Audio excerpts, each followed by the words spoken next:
သူနဲ့ပဲမှာစားစုံလေဆိုတော့ကိုဗစ်ကာလပထမဦးဆုံးအရန်လူတွေအရန်ကြက်တဲနေတဲ့အချိန်မှာကျမကိုသူကိုယ်တိုင် Facebook ကနေလာပြီးတော့မိတ်ဆက်ပါတယ်ပထမဦးရှင်ကျမကိုအလကားချစ်လို့စပွန်ဆာလုပ်ပေးခဲ့တယ်ဆိုရင်တောင်မှကျမကအမြဲတမ်းတစ်ခုခုကိုပြန်လုပ်ပေးတတ်တဲ့သူမျိုးပါအဲ့လိုမျိုးစိတ်ပဲရှိတာပါအဲ့တော့အဲ့ဒီချိန်မှာသူကျမဝင်လာတယ်ပထမတစ်ချိန်လက်မခံခဲ့ဘူးဒုတိယတစ်ချိန်မှာနော်ဒုတိယတစ်ချိန်မှာကိုဗစ်ကာလာမှာထပ်ပြီးတော့ခေါ်တယ်ပေါ့နော်အဲ့တော့ကျမ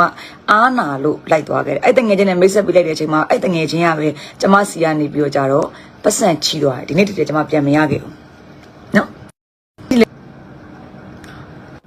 ပြောချင်တာကဘာကိုပြောချင်တာလဲဆိုတော့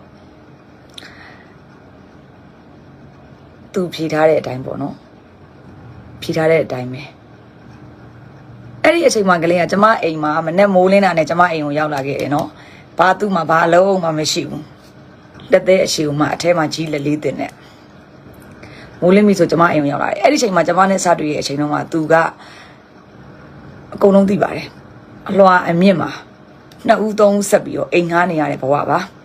ဒါပေမဲ့ကျမနဲ့စပြီးတလအတွင်းမှာ3လငှားနေဖို့အတွက်တီးတက်ငှားနေဖို့အတွက်ကျမပတ်စံချပြီးခဲ့တယ်အားလုံးပဲမင်္ဂလာပါဒီကနေ့မှာတော့ဝေလူကျော်နဲ့ပတ်သက်ခဲ့သမျှအစအဆုံးအလှမဲ့တင်းတင်းမှမရှက်မယုံဖွင့်ချလိုက်တဲ့ရုပ်တံကိုတင်ဆက်ပေးခြင်းပါတယ်တရုတ်ဆောင်တင်းတင်းလို့ပြောလိုက်ရင်ထင်းမင်းကျော်ကိုစက်မြင်မိမယ်လို့ထင်ပါတယ်ထမင်းကျော်တပွဲကျွေးပြီးတင်းတင်းကိုကာလိန်လဲရယူခဲ့တဲ့ပရာဟိတမင်းသားကြီးလည်းဖြစ်အကယ်ဒမီမင်းသားကြီးကိုဝေလူကျော်ဟာမင်းကလေးနဲ့မလိုက်အောင်ပြောင်မြောက်လာတဲ့တတပိုင်ရှင်မတင်းတင်းကကာမလိန်လဲမှုဖြင့်တရားစွဲဆိုခဲ့ပြီးအဆိုပါအမှုဟာလိတ်ခဲတလဲလဲနဲ့6နှစ်ကြာသည့်အထိအမှုမပြီးတတ်ပဲဖြစ်နေရကနေလွန်ခဲ့တဲ့အပတ်ကဝေလူကျော်ကိုထောင်ဒဏ်1ရက်နဲ့ဒဏ်ငွေ330ပြစ်ဒဏ်ချမှတ်လိုက်တာပါတယ်အဆိုပါပြစ်ဒဏ်နဲ့ပတ်သက်ပြီးတင်းတင်းအနေနဲ့နဲတယ်ထင်တဲ့အတွက်အထက်တရားကိုဆက်တက်မယ်လို့လည်းတင်းတင်းကဆိုထားပါတယ်ဒီကနေ့မှာတော့ဝေလူကျော်နဲ့ဘလို့တွေ့ပြီးဘာတွေလုပ်ခဲ့တယ်ကအစဖော်ထုတ်လိုက်သည့်မူအဆုံးထိနားဆင်ဝေဖန်ကြည့်လိုက်ရအောင်ဗျာအမှန်တော့လေတိလားအဲ့ဘက်မှာလည်းမတင်ခဲ့ဘူးတိလားနော်ကျမဆွဲထားတာ66ကားကြီးအမှုတစ်ခု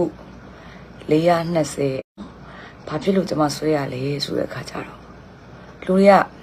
ဆွဲရပဲမြင်တာမလား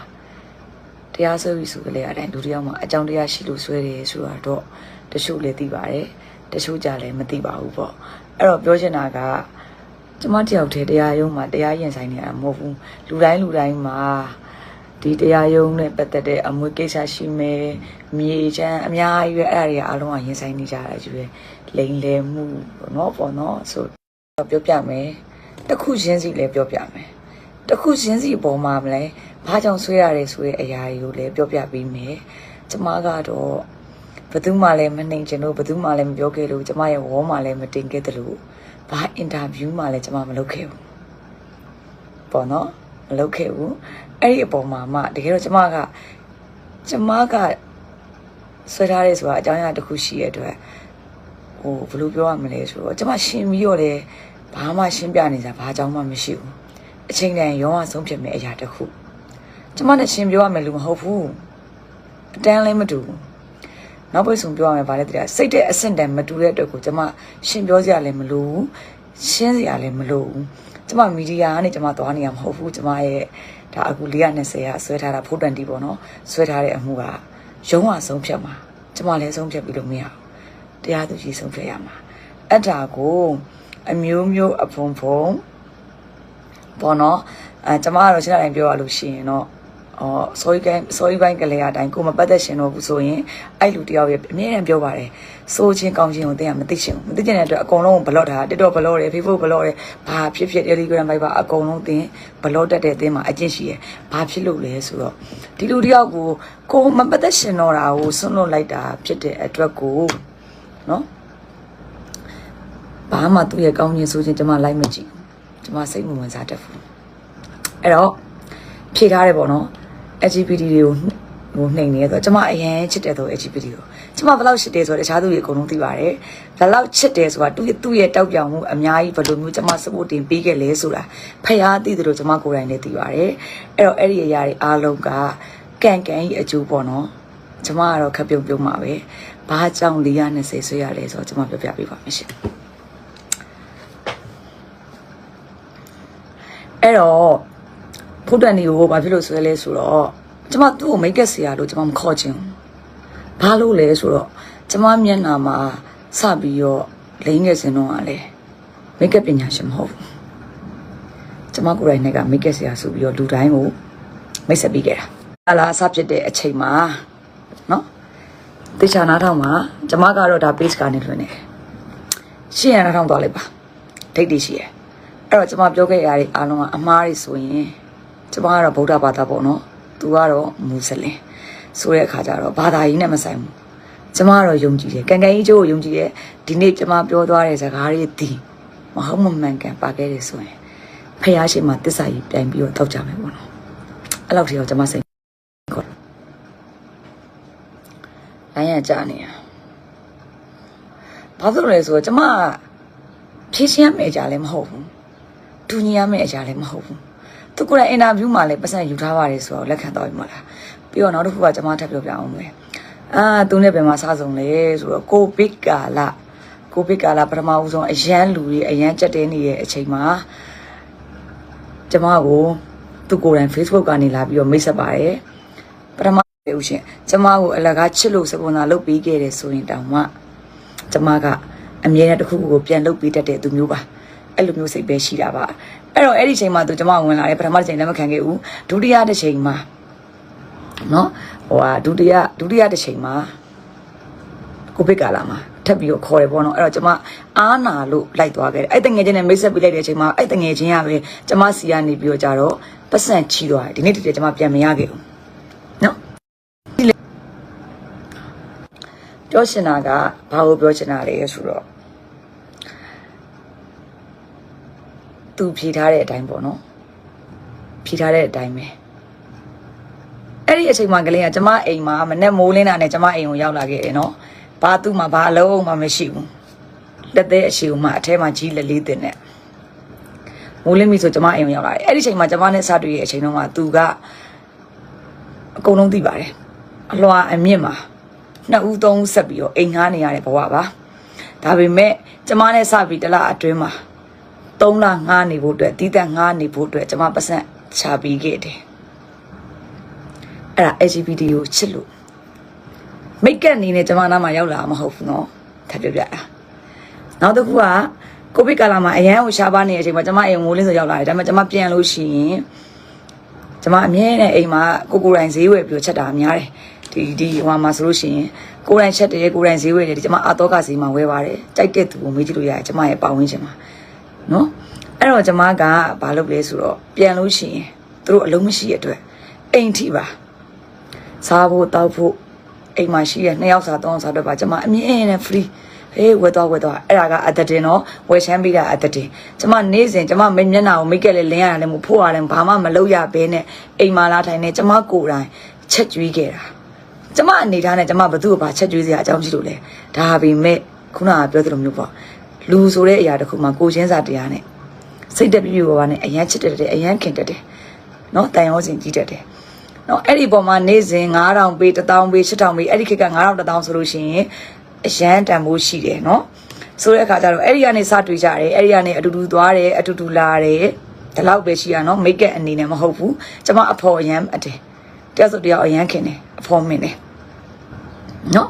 အတူဆုံးထပ်ပြောမယ်အဲ့ဒီအားလုံးဟုတ်လားမဟုတ်ဘူးလားလို့မေးလိုက်ပါနော်အဲ့လိုပဲနေလာရင်နဲ့စောက်ချောက်လာရင်နဲ့မသိရင်အပေးရနော်တဲ့စောက်ချောက်လာရင်နဲ့ကျမနောက်ကအမြဲတမ်းဘာဆိုဘာမှပူစရာမလိုအောင်ကျမထားပြီးခဲ့တာနောက်ပိတ်ဆုံးသူကလူမျိုးသားဖြစ်တယ်ဝတ်တာမစားဘူးအဲ့လိုဝတ်တာမစားရင်တောင်မှကျမ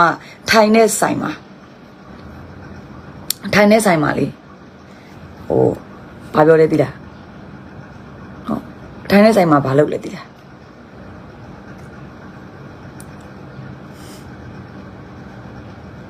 တရားဆွဲရဝါဒနာလားတဲ့တရားရုံးကဘာလို့ပို့ထားလဲဆွဲလို့ရရင်ဆွဲရမှာလေနော်မဆွဲနိုင်ရင်မဆွဲနဲ့ကိုဆွဲလို့ရလို့ဆွဲတာဒါကိုကိစ္စနဲ့ကိုစိတ်နဲ့ကိုဆွဲချင်ဆွဲမယ်မဆွဲချင်မဆွဲနော်အဲ့တော့ရှင်တို့လက်ရောက်မှာရှင်တို့မဆွဲချင်ဘူးလားရှင်တို့မဆွဲချင်ရင်မဆွဲနဲ့ကျွန်တော်ဘာမှလာမမေးနဲ့ကျွန်မဒါကကျွန်မစိတ်ကျွန်မဆွဲချင်ဆွဲမဆွဲချင်မဆွဲနော် အဲ့တော့တဖြည်းဖြည်းနေလိုက်နဲ့သူတို့ဒီတီးသက်တိုက်ခန်းငှားနေဖို့အတွက်6လချုပ်မယ်ဆိုရင်ကျမ3လကျမနာမှာအရင်ချစ်လို့နော်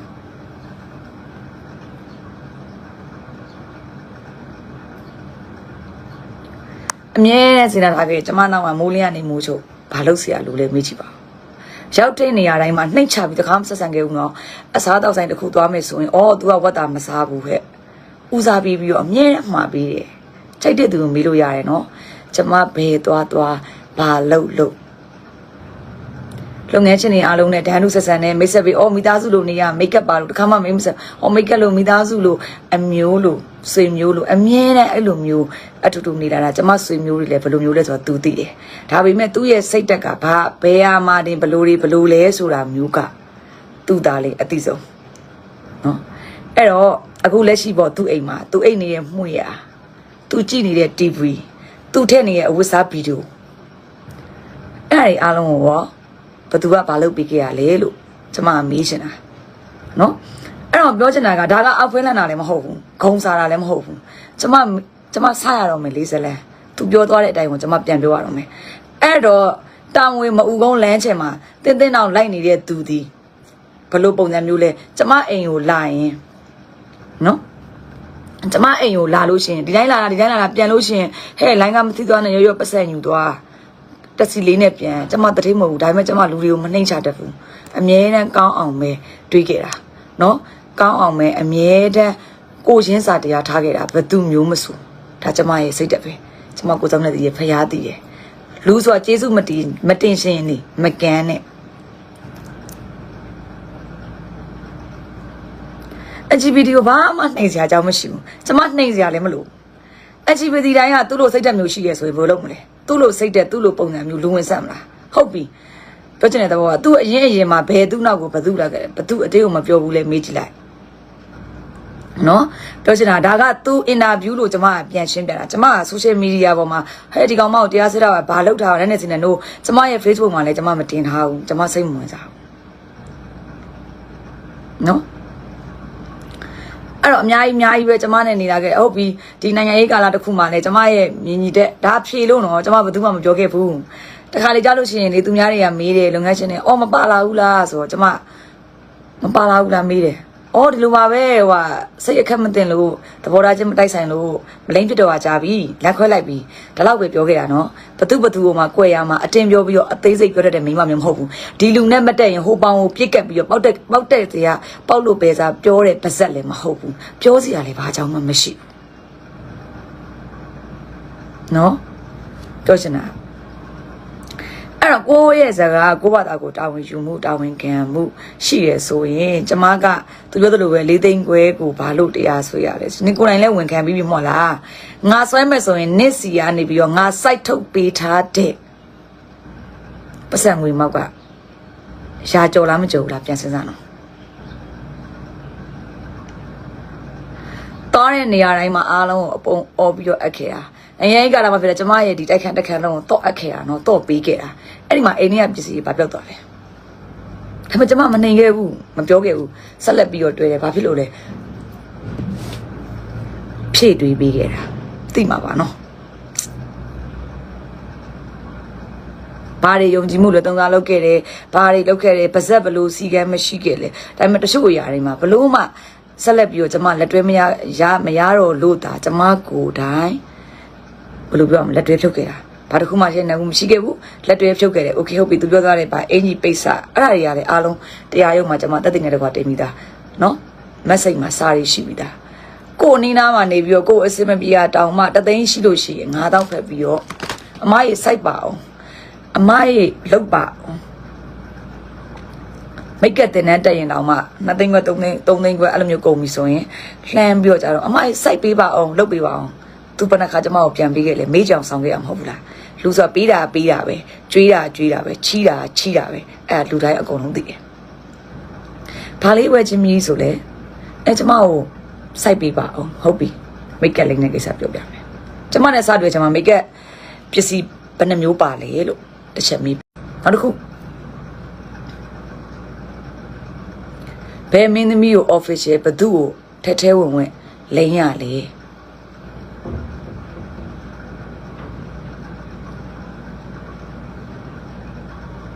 ကိုမိတ်ကက်နဲ့ကိုလိမ့်ခဲ့တာနော်ဘယ်လောက်ဒီကျမသဘောကောင်းမွေးလဲဆိုတော့ကျမရဲ့မိတ်ကက် branded makeup ပေါ့အဲ့ makeup နဲ့ကျမကတော့ကျမလိမ့်နေပြီးတော့အဲ့ branded makeup ကိုရက်ကွက်တဲ့အကောင့်တူတွေနဲ့လည်းဝင်မဟောင်းနဲ့နော်ဟောင်းလဲကျမကြီးမဆိုင်ဘူးပြောချင်တာကနော်အဲ့တော့ကျမ makeup ပစ္စည်းနဲ့ကျမ makeup လိမ့်တာကျမရဲ့နောက်ပိုင်းဆိုကျမဘယ်လောက်သဘောကောင်းမလဲကျမရဲ့ပစ္စည်းတွေနဲ့တခြားသူမှသွားပြီးလိမ့်ရင်တောင်မှရတဲ့ပတ်စံကသူ့ဘာသာသူရလိမ့်တာကျမပစ္စည်းနဲ့လိမ့်တာနော်ပြောပြချင်တာဘယ်လောက်ထိကောင်းလဲကိုယ့်ကိုပြန်စဉ်းစားစမ်းမှာကျန်တဲ့အားမပြောအဲ့ဒီချိန်မှာအိမ်မြောင်းအိမ်ရှိလို့တော့ကျမတို့မန္တလေးမှာအတူတူလာကြတယ်ကျမအိမ်မှာအမြဲတုတ်ခတ်ခဲ့တယ်ယုံကြည်မှုအနေနဲ့ဒါကယုံကြည်မှုကိုအလွဲသုံးစားလုပ်တာယုံကြည်မှုအနေနဲ့ကျမရဲ့ပိတ်ဆက်ဟိုးလွန်ခဲ့တဲ့ဟွာကတိမ့်ကြော်တယ်အဲ့ဒီပိတ်ဆက်ကိုပတ်ဆက်နဲ့လွှဲလိုက်ပြီးသူ့အိမ်မှာရှိတဲ့သူကိုယူခိုင်းပြီးတော့သူ့အိမ်မှာထားထားတဲ့အဲ့ဒီပိတ်ဆက်အဲ့ဒီပိတ်စာကိုယူပြီးတဲ့အချိန်မှာကျမကမေးတယ်တစ်နှစ်ကျော်အောင်ကြာသွားတယ်အဲ့ဒီပိတ်စာကိုကလေဒီဇိုင်နာတယောက်အိမ်မှာရောက်တော့ကျမရဲ့ပိတ်စာကအမှန်တိုင်းပြောရလို့ရှိရင်ဘယ်လိုပြောရမလဲဆိုတော့ဆိုင်တိုင်းမှာလည်းမရှိဘူးမှတ်သားလွယ်တယ်ပေါ့နော်ဒါငါပစ္စည်းဆိုတာကိုသိလွယ်တယ်ဆိုတဲ့အခါကျတော့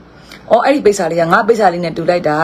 ဆိုအမှန်တိုင်းပြောလို့အဲ့ဒီပိတ်စာကအပြင်မှာလည်းပြန်ဝယ်လို့မရတော့တူလိုက်တာဆိုဒီဇိုင်နာအိမ်မှာရောက်တဲ့အခါကျဟဲ့သူတို့အင်းနေမှာဝတ်ဖို့အတွက်သူတို့တူမနေလားအပြီးအထားလေးတဲ့ဆိုဟဲ့ကျမဟုတ်လားကျမရှာခိုင်းတော့ကြတော့ဟိုဟာဗာလဲဘယ်နာကိုထိုးမိပါတိန်းထားမိမှမသိဘူး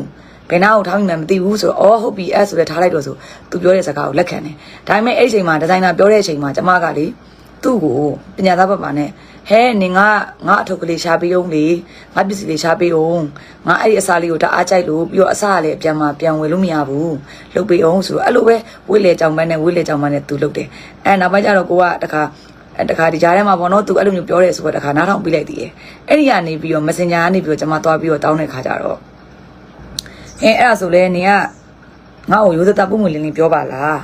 အမကြီးကျွန်မတူမကြီးအင်းနေမှာဝတ်ဖို့အတွက်ကျွန်မချုပ်ပေးလိုက်ပါတယ်ဆိုတာကိုပွင့်ပွင့်လင်းလင်းမပြောဘဲနဲ့အာဒီထုတ်ကပထားမှုမှမသိဘူးကဖြစ်တယ်ညာဖြစ်တယ်ဒါပဲလှိမ့်ပြောနေတာအဲ့ဒီကိုကတော့ငါ့ဘွေဆုံးတော့ရတယ်နေနဲ့ငါနဲ့ကြားမှာပြောစရာလိုလို့လားတကယ်ဆိုရင်နေငါ့ကိုပွင့်ပွင့်လင်းလင်းပြောတင်တာမဟုတ်ဘူးလားဘာလို့ယုံကြည်မှုကိုလွယ်သုံးစားလုပ်တာလဲ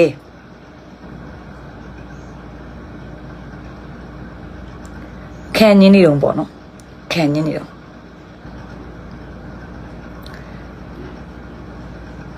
အဲ့တော့အဲ့နေ့ကလည်းပြပြမယ်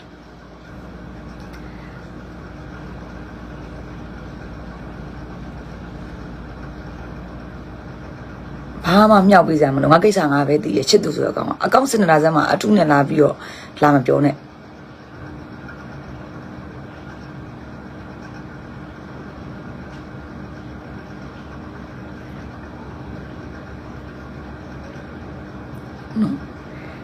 အဲ့တော့ပြောရရင်တော့အများကြီးပဲ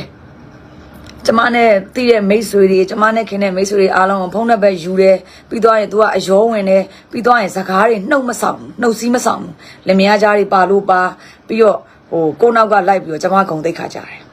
ပြန်ပြီးကြားရတယ်ပြီးကျမရဲ့လုပ်ငန်းချင်းတွေနဲ့လုပ်ငန်းတချို့နဲ့အဲ့လိုပဲသွားရင်အယောတဝင်နေရာတစ်ခုကိုကအယောတဝင်ပေးလိုက်တဲ့အခါကျတော့ကို့ကို तू ကပြိုင်ဘက်လို့သဘောထားချင်လာတယ်ဘာဖြစ်ဖြစ်ပြန်អော်တယ်ပြန်လုပ်တယ်ဆိုတော့ရောသူရောလေးဆိုရင်လည်းဘာဖြစ်ဖြစ်ပေါ့တချို့ຢာလေးတွေမှာစိတ်အစင်မပြေမှုလေးတွေကအများကြီးဖြစ်လာတယ်နော်အဲ့ဒါဘာမှမဖြစ်ဘူး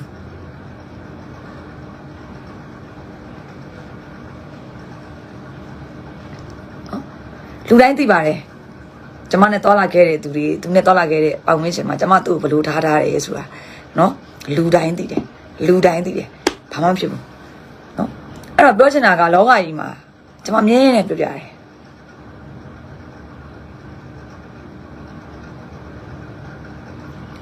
အဲ့တော့ကိုနောက်ကလိုက်တဲ့သူတယောက်ကအမြဲတမ်းအဲ့လိုမျိုးဖြစ်နေတဲ့အခါကျတော့ဘယ်လိုလုပ်ကြမလဲကိုမသိအောင်ဖုန်းလေးဆက်တယ်ပြီးရင်ဇယားတွေရှုပ်တယ်ပြီးဟိုလူအကြောင်းကိုပြောဒီလူအကြောင်းကိုပြောဟာပြီးတော့ရင်ဘယ်သူကဘယ်လိုမျိုးကြီးကိုရှင်မာလာပြောပြီးတော့ရင်ဟိုဘက်ကြလို့ရှင်ဟိုဘက်ကိုတမျိုးပြောအဲ့လိုမျိုးတွေပေါ့နော်အများကြီးကြုံရတယ်အဲ့ဒီကနေပြီးတော့ကျမအရန်အဲ့လိုပေါ့နော်ခရီးတစ်ခုသွားတိုင်းစကားများရတယ် respect မရှိဘူးဟိုလူဆိုရင်လည်းဘယ်လိုဒီလူဆိုလို့ဘယ်လိုမျိုးဆိုတော့ကျမအနုပညာသမားဖြစ်တဲ့အတွက်ယူတရားမဲ့သူကန့်ဆိုင်ရမဲ့သူအလုပ်ကိစ္စ အလုပ်ကြောင်းပြောရှင်လို့ဒီဘက်နေဘက်ရောက်လို့ရှိရင်လိုက်အခန့်ကျင်းမွေးတဲ့သူတွေနဲ့ကျမတို့မှာစကားထိုင်ပြောအဲ့ဒီခါကျရင်သူတို့ကစိတ်မကြည်ရင်မကြည်သူတို့ကိုယ်ပညာပေးတယ်အမေပြန်អော်ရှင်တာအဲ့လိုမျိုးတွေလာလောက်တာအဲ့တော့တစ်ခါလည်းမဟုတ်တစ်ခါလည်းမဟုတ်သုံးခါလည်းမဟုတ်လေးခါလည်းမဟုတ်တဲ့အခါကျတော့ကျမစိတ်ကုန်လာတယ်ဟုတ်တယ်အနေရတဲ့အရန်ပေးခဲ့လို့ကိုဘဝကိုမသိတော့တာနော်နေရအရန်ပေးခဲ့တဲ့ခါကျတော့ကိုဘဝကိုမသိတဲ့ခါကျတော့ဟိုကိုပြောရရင်တော့ကွာခွာ800တိုင်းလာတာပေါ့နော်အဲ့ပုံစံတွေဖြစ်တာ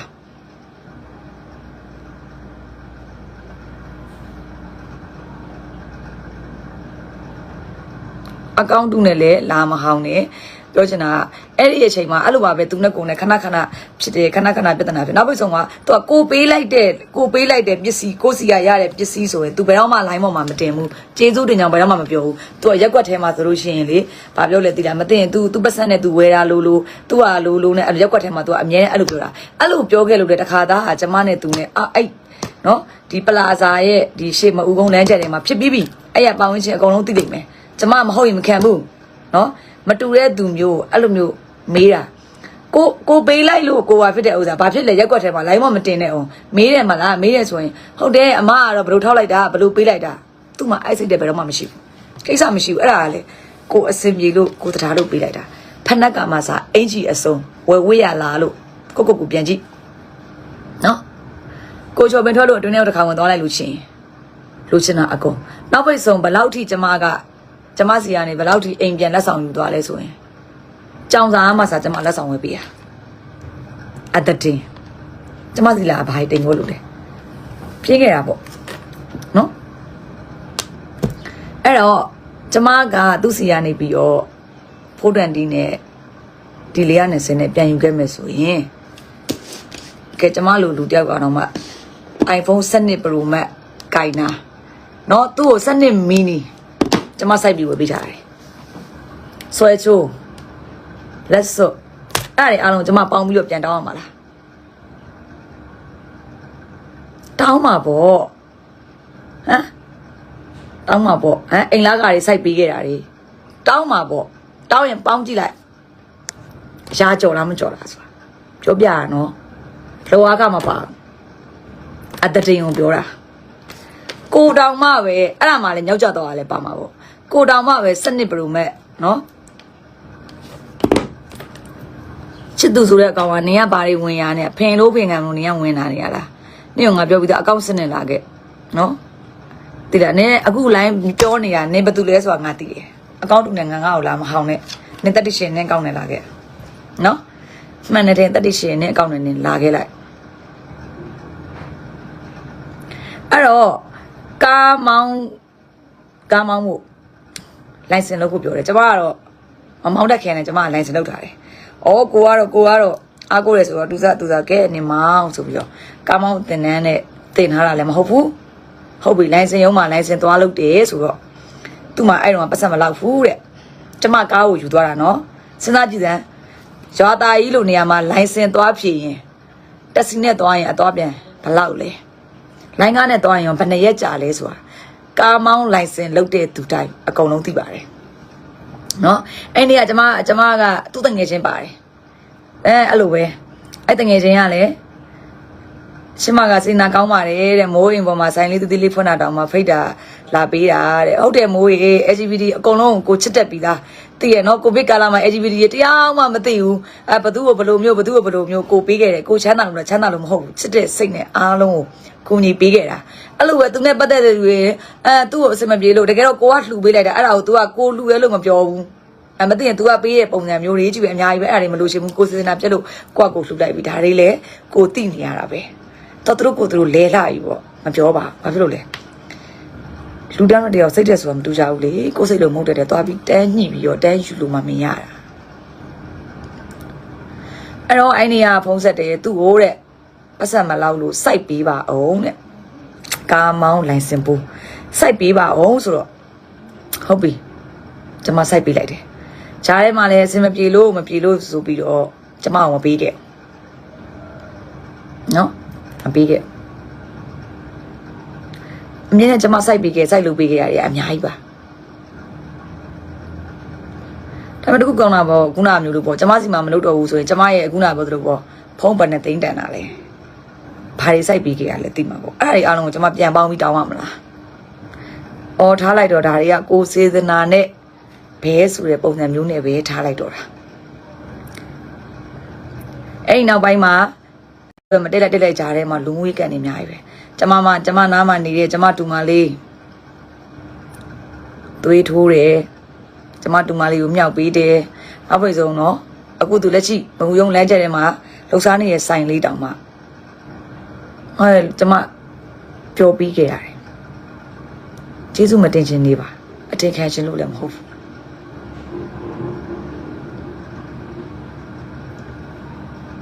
နောက်တစ်ခုကသူဘာပြောလဲ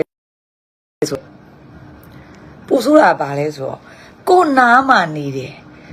ကိုနားမှနေတယ်ပေါ့နော်ကိုအားကိုရတဲ့ပုံစံမျိုးနေတဲ့ပုံမှာဒီလိုလူကကိုမကောင်းကြောင်ကွဲပြီးဆိုတာနဲ့ तू ကကိုမကောင်းကြောင်ပြောတာဖေးမကူညီဖို့ဆိုတာမပေါ့အဲ့ဒါအားလုံးကကိုနားမှာအမြဲတမ်းပြန်ကြတစ်ခါလဲမဟုတ်နှစ်ခါလဲမဟုတ်သုံးခါလဲမဟုတ်တော့ပေါ်တင်မေးပြီဆိုရင်အမြဲတမ်းဖင်ပိတ်ညံတယ်ဆိုတော့အဲ့တော့ပြောချင်တာကဘာလဲဆိုတော့ဒုတိယတစ်ချိန်မှာလဲအဲ့လိုပဲဘသူဆိုလဲဘလိုမျိုးဆိုပြီးတော့ဖြစ်တယ်ဟုတ်ပြီဆိုတော့နောက်ချိန်မှာ messenger တွေရှိပါတယ်သူမှားတာတွေအတွက်ပဲတောင်းပန်ပါတယ်သူလည်းမှားတာတွေရှိပါတယ်အမဆိုတော့ကိုပြန်ပြီးတော့ကဲထားလိုက်ပါလေဆိုပြီးပြောချင်မှာနောက်ဆုံးချိန်ကျွန်မလက်ခံတယ်နောက်ဆုံးချိန်ကနေပြီးတော့ကျွန်မဘလို့မှကိုစိတ်အစင်မပြေတော့တဲ့အတွက်ကိုကျွန်မကိုယ်တိုင်လက်လွတ်ခဲ့တာအဲ့ဒီအားလုံးကလည်းအကုန်လုံးသိပါတယ်အဲ့ဒီချိန်မှာဘာလုပ်လဲကျွန်မရဲ့ကျွန်မရဲ့ရီးစားပေါ့ကျမရဲ့ဘဲနဲ့သွားပြီးတော့လှောင်ထားတာတွေအတင်းပြောထားတာတွေကျမဘဲကိုသွားပြီးတော့ပြောထားတဲ့အရာတွေအားလုံးကကျမပြန်ကြားရတယ်နောက်တစ်ခုကဇယိုက်ပေါ်လာတာပေါ့နော်နောက်တစ်ခုကကျမအခု66ကကြီးနဲ့တရားဆွဲထားတယ်66ကကြီးကဘာလို့တရားဆွဲရလဲဆိုတော့ကျမကို Messenger မှာ official ယောက်ျားလေးတစားတွေဓာတ်ပုံရိုက်ပို့တယ်နောက်တစ်ခုကလက်နက်တွေနဲ့ကျမကိုချင်းချောက်ခဲ့တယ်အဲ့ဒီအပေါ်မှာကျမ66ကကြီးနဲ့တရားဆွဲထားတာအဲ့ဒါကိုသူကအခုလိုမျိုးကျမဟွာလုပ်တယ်ဆိုတော့ဘာမှတော့မလုပ်ရသေးဘူးအဲ့ဒီဘက်နဲ့လုံးဝအလိုဘက်ကိုတစ်ခါပြေးကတ်လိုက်တယ်ကတ်ပြီးသွားတဲ့အခါကျတော့မဟုတ်တာတွေရောဟုတ်တာတွေရောအဲ့ဒါတွေကိုသူပြောထားတယ်အဲ့ဒီတော့လေကျမအသေးဖြတ်မှုနဲ့ထပ်ပြီးလုံးအောင်ပါနော်ထပ်ပြီးလုံးအောင်ပါအသေးဖြတ်မှုဆိုတာသိလား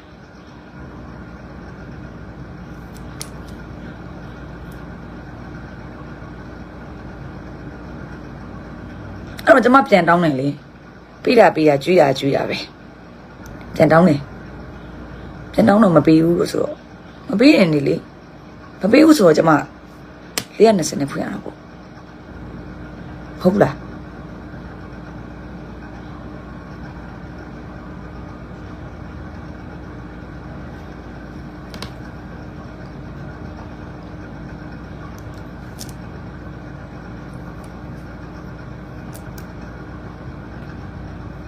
ပေးနိုင်တာတွေမပေးနိုင်တာတွေမပြောဘူးဟိုပါပေါ့ကိုမှန်နေတယ်ဆက်လို့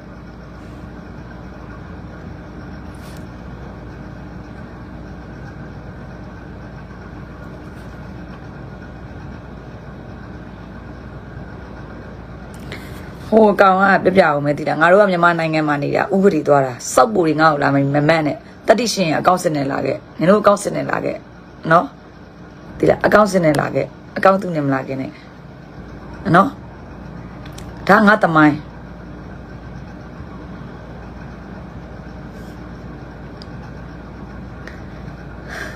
နော်အဲ့တော့ကိုပစံကိုမပေးတော့လေဘာဖြစ်လို့လဲပြောပြီးသွားပြီလေပေးတာပဲကျွေးတာကကျွေးတာပဲနော်အဲ့တော့ကျမပစံကိုကျမပြန်လို့ခြင်းတဲ့မပေးတဲ့အတွက်ကျမ420နဲ့ဖွင့်တယ်ဘာဖြစ်လို့လဲအဲ့တော့ဘာလို့ LGBT ဘာလာပြောနေတာဆိုင်လို့လား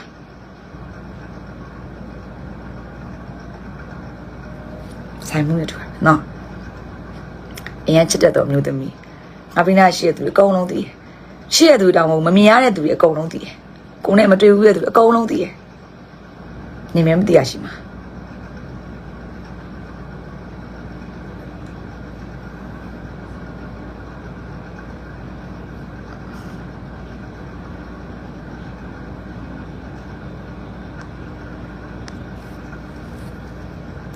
အဲ့တော့အားလုံးကစဉ်းစားတတ်တယ်ထမင်းစားနေတာမီဒီယာနဲ့ view မဲ့ဆိုပြီးတော့ဗာ Facebook မှာစားတွေရေးပြီးတင်ပြီးတော့ချိန်လျှောက်လိုက်ဘာဖြစ်တယ်ညာဖြစ်တယ်ဆိုတော့ငါတို့ကတရားရုံးသွားကြမလို့ဖို့တွက်နေရငါတိုင်ပြီးသွားရင်ပြီးသွားပြီတိုင်လိုက်မယ် okay မေဝါဆိုတဲ့အကောင့်ကဒါတော့ငါပြောချင်လည်းပြောမှာမပြောချင်လည်းမပြောဘူးပေါ့ကဲဟုတ်ပြီကြောက်ကကြီးနဲ့ဆွဲတဲ့အမှုပါရောလက်နဲ့ဒီနေ့ကငါ့ကိုချင်းချောက်တာလေအဲ့ဒါငါကြောက်ကကြီးနဲ့မဆွဲလို့ဘာလုပ်ကမှာလဲလိုင်းပေါ်မှာမိတ်ကလေးတယောက်ရဲ့မိတ်ကလေးတယောက်ကိုဂုံသိက္ခာကြားဆင်းပြီးတော့လုတ်တဲ့အပေါ်မှာငါတို့ကငြိမ်ခံနေရမှာလားသူများငြိမ်ခံမှုမူရတာမဟုတ်ဘူး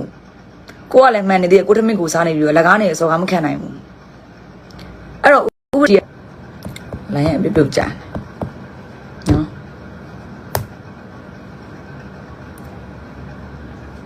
ဘသူကအနိုင်ကျင့်သွားတာတော့ဘသူကအနိုင်ကျင့်သွားတာတော့ပြန်စဉ်းစားပါအောင်နော်အနိုင်ကျင့်တာလားဘာလို့သွားတာတော့ပြန်စဉ်းစားကျွန်တော်ဘာမှမပြောဘူးနော်ပြီးတော့ထပ်ပြီးတော့ပြောဦးမယ်ပေါက်လို့ပဲစားတွေကြွယ်ရမှာဘသူ့ကိုပါငါ့ကိုမကောင်းချောင်းသည်ပေါက်သက်ကြရပေါက်လို့ပဲစားတွေပြောတဲ့ကိစ္စကိုလည်းနေရှင်းမှုပြင်တာအသေးဖြတ်မှုရှင်းမှုပြင်ထားအောင်အသေးဖြတ်မှုဆိုတော့ပေါက်တယ်မလားနော်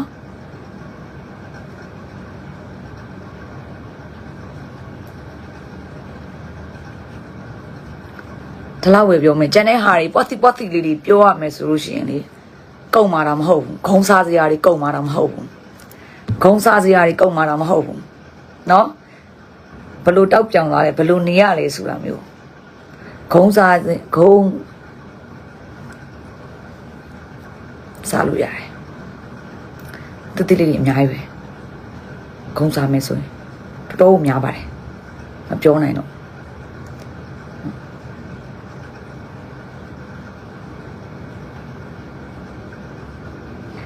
လမ်းဘေးမှာထိုင်ပြီးတွေ့တဲ့များသူအတင်းပြောပြီးတော့ဟိုးထိတ်ကနေဘာဖြစ်အတင်းနေပြောအိမ်ကငါကားလာတော့ဘာဖြစ်တယ်ငါအိမ်ကလူတွေကိုမျက်ရည်ဝတ်တဲနဲ့ငိုပြီးတော့ငါပြန်ခေါ်မလားလို့ဆိုပြီးတော့ပြောတယ်ငါပြောပြီးတော့ငါဟင်းဆိုရင်လက်မကြည့်တတ်ဘူးလို့ငါတို့မိန်းမနော်ဟုတ်ပြီနင်ကားစကားကိုငါကားကိုစာမောင်းတယ်ငါကားကိုစာမောင်းနေချိန်မှာကားလေးပုတ်တာတောင်မှငါနစ်စီရနစ်လောအားကတွေကဖြတ်ခဲ့လားနစ်လောအားကတွေကနှုတ်ခဲ့လားတခါမှမလုပ်ခဲ့အောင်နော်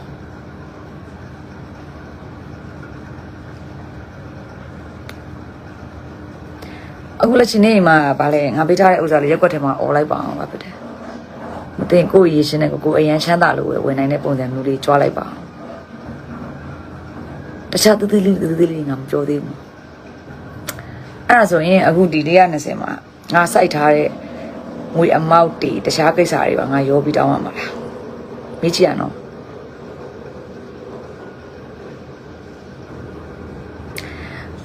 အဲ့ခိက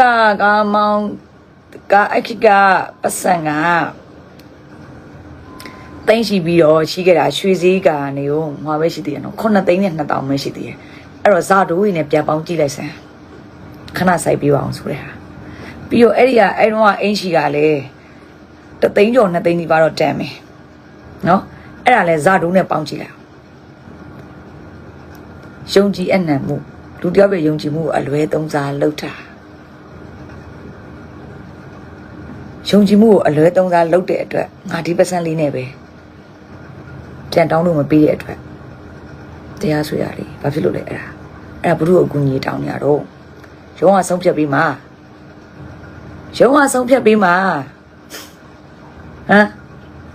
နေရဟဲ့တခြား LGBT ပါနေဆွဲထည့်သေးရနော်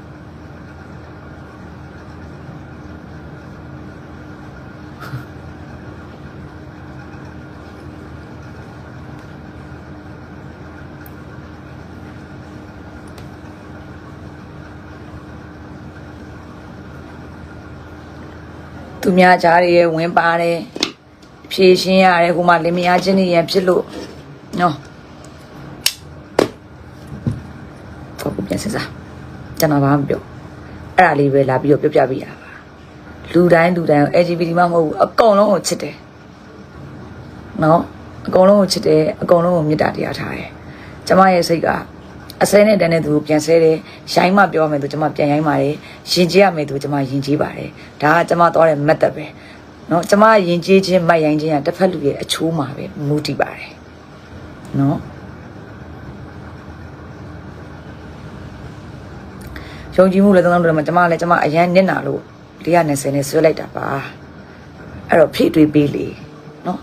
ကျမနစ်နာတာပေါ့နော်နစ်နာတော့ဘယ်လိုပြောရမလဲဆိုတော့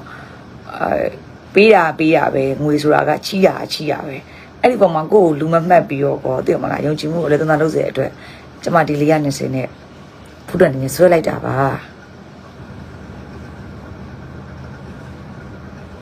နော်အဲ့တော့6ကားကြီးတမှုမှာလဲ6ကားကြီးတမှုမှာလဲအဲ့6ကားကြီးကလည်းအဲ့လိုမျိုးပဲကျမတို့ celebrity တယောက်ကို Facebook ပေါ်မှာစာနဲ့တော့၎င်း public မှာစော်ကားထားတယ်ပြီးတော့ကျတော့ public လိုက်မှာလက်နဲ့ဒီနဲ့ချင်းချောက်တယ်ဆဲတယ် Messenger မှာလာပြီးတော့ယောက်ျားလေးတစားကြီးပြရတယ်လက်နဲ့ဒီနဲ့ကျမကိုချင်းချောက်တယ်အဲ့ဒီအတွက်ကျမ66ကားကြီးနဲ့တရားစွဲထားတာပါ66ကားကြီး420 ဖို့တန်တီ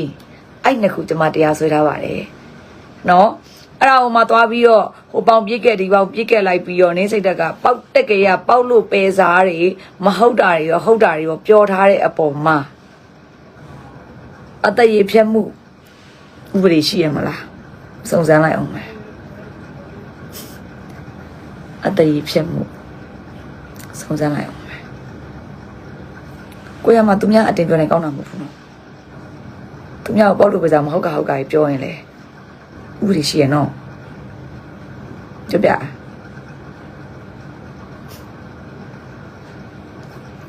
ဖိုင်ပူလောင်နေအမတိုင်ကြီးကကြတော့ဗာလဲငါရဲ့အချစ်ဆုံးညီမလေးကိုဗာဖြစ်တယ်သူနဲ့ငါဒီကပြန်တောင်းရင်ငါပြီးမှပေါ့သူနဲ့ငါနဲ့ကဒါမျိုးလားတော့ဘာလို့အဲ့လိုမျိုးလိုက်ပြောနေတာအဲ့ဆိုရင်မပြောနဲ့လေအဲ့ဆိုရင်ငါဘက်ကတက်တယ်ငါဘက်ကလူကြောင့်နင်အချက်မရှိပါဘူးစကားလိုက်ပြောနေတာပေါက်လို့ပဲစားဘာလို့ပြောနေတာအင်တာဗျူးမဖြေခင်ကကြတော့ငါဒီပတ်စံကိုငါလိုချင်ပေးမှာပေါ့သူနဲ့ငါနဲ့ပြောရမယ်သူမှမဟုတ်တာဘာညာပေါ့ဟုတ်လား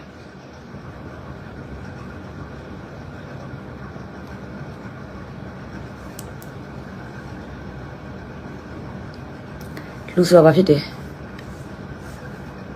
မှားတဲ့သူကတောင်းမယ်အလုံးကလက်ခံတယ်အကျော်တော့လာမတင်နဲ့နော်အခု like ကိုဘာလို့လွှင့်တာလဲဆိုတော့ကိုလည်းရန်ကုန်မရောက်သေးဘူးမီဒီယာကြီးကလည်းဖုန်းဆက်တယ်ဒါမှလည်းမီဒီယာနဲ့လည်းနင့်ကိုရှင်းပြရမယ် attention နဲ့မှမပါဘူးဒီ like မှာတော့ဘာလို့ပြောလဲဆိုတော့တချို့အရာလေးတွေကဟိုမှာပြောလိုက်ပါအောင်ဆိုလို့ကျမရဲ့နောက်ကအချစ်တွေကဖိအားပေးလို့ဒါ like လေးလွှင့်ပြီးပြပြပေးတာလွှင့်ရမယ့်ကိစ္စလည်းမဟုတ်ဘူးရှင်းရမယ့်ကိစ္စလည်းရုံးတော့အဆုံးဖြတ်မှာနော်ရုံးတော့အဆုံးဖြတ်မှာဘုံဝင်မြင့်နေရလေးချွတ်ကြပါအောင်နော်ကဲအားလုံးပဲပတ်ပိုင်တက်တာသူပြောသလိုပဲပေါ့နော်သင်ဘာကြောင့်ဆွဲလဲဆိုတာမျိုးဝိုင်းစဉ်းစားပြီးလို့ရပြီနော်ဘာကြောင့်420နဲ့ဆွဲလဲဆိုတာဝိုင်းစဉ်းစားပြီးလို့ရပါပြီရှင်အားလုံးဝင်ရချစ်ပါတယ်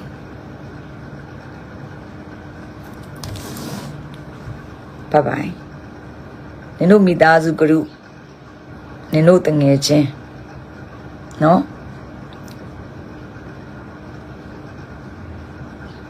တော့ပေါက်တယ်နော်နေ့တငယ်ချင်းကိုတော့ငါအကောင့်ထဲမှာထားပေးထားပါတယ်နှစ်ဖက်ခွာထားလို့ဟိုလိုဒီလိုနဲ့အတယောက်လေးအဲ့လိုပဲနော်ပြောလေးကတော့ရှိုးနေရပဲအမကြီးဘာဖြစ်တယ်ညာဖြစ်တယ်နဲ့ကြည့်ရတော့လေနော်ကျေးဇူးတင်တဲ့ထဲမှာမပါဘူးတော့သူများကိုကျေးဇူးတင်ရမှာအရန်ကြောက်တယ်သူတော့ဟာကိုရီမြန်သူများထမင်းတစ်လုံးစားပူတာပဲဖြစ်ဖြစ်ရေတစ်ခွက်တောက်ပူတာပဲဖြစ်အရန်ကိုကျေးဇူးတင်လို့မဆုံးအရန်ကျေးဇူးတင်နေတာ နော်ကဲအဲ့တော့ရုံးအဆုံးဖြတ်မဲ့ကိစ္စတခုကိုရုံးအဆုံးဖြတ်မှာပဲတွားချတာပေါ့